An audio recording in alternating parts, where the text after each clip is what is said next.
சின்ன முளைக்கீரை 2 கட்டு வாங்கிட்டு வந்தாங்கன்னு அது எல்லாமே கீரை கடையத்துக்கு எடுத்து வச்சுட்டு கொஞ்சம் அந்த தண்டெல்லாம் போட்டு இப்போ பொரியல் பண்ண போறேன் அப்பாவுக்காக வேண்டி.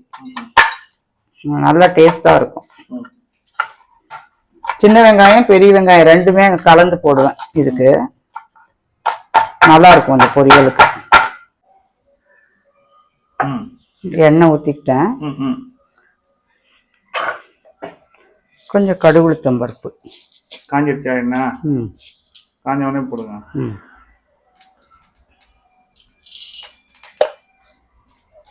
கடுகு உளுத்தம் பருப்பு எடுத்தோன்னா நறுக்கி வச்ச வெங்காயம். சரி.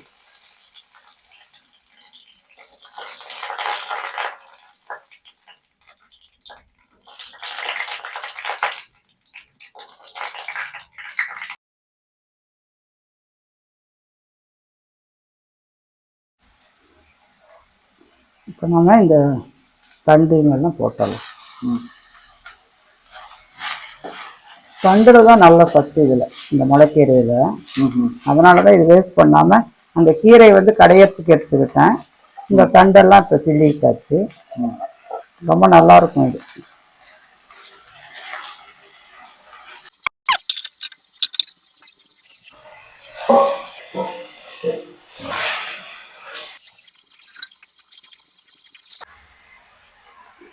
நம்ம ஒரு 2 நிமிஷம் இந்த சிப்பம் போட்டு மூடி வச்சிடலாம்.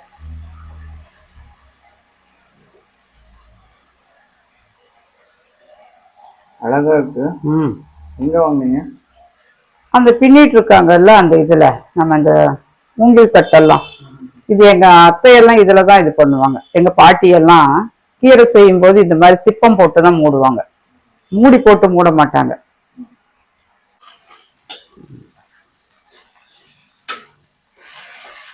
தண்டுக்கீரை பொரியலா இது? ஆமா.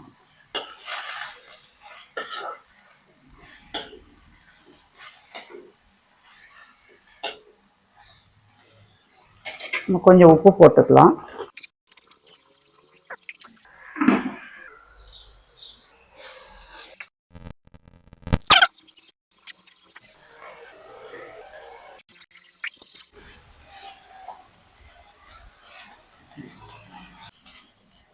இந்த வெப்பன்னு போட்டு மூடி வச்சா இந்த கலர் மாறிடும். அதனாலதான் இந்த சிப்பம் போட்டு மூடி வச்சா அந்த பச்சை கலர் மாறாம இருக்கும்.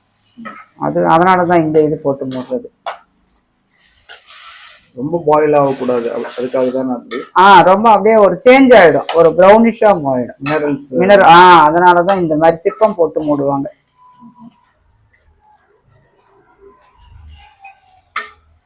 மிளகாத்தூள் சும்மா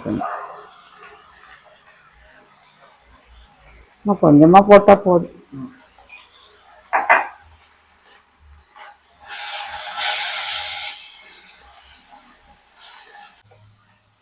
தேங்காய் போட்டலாம்.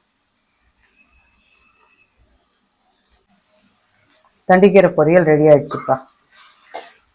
மாப்பிள்ளை சம்பா கஞ்சிக்கு தொட்டுக்க தண்டிக்கீரை பொரியல்.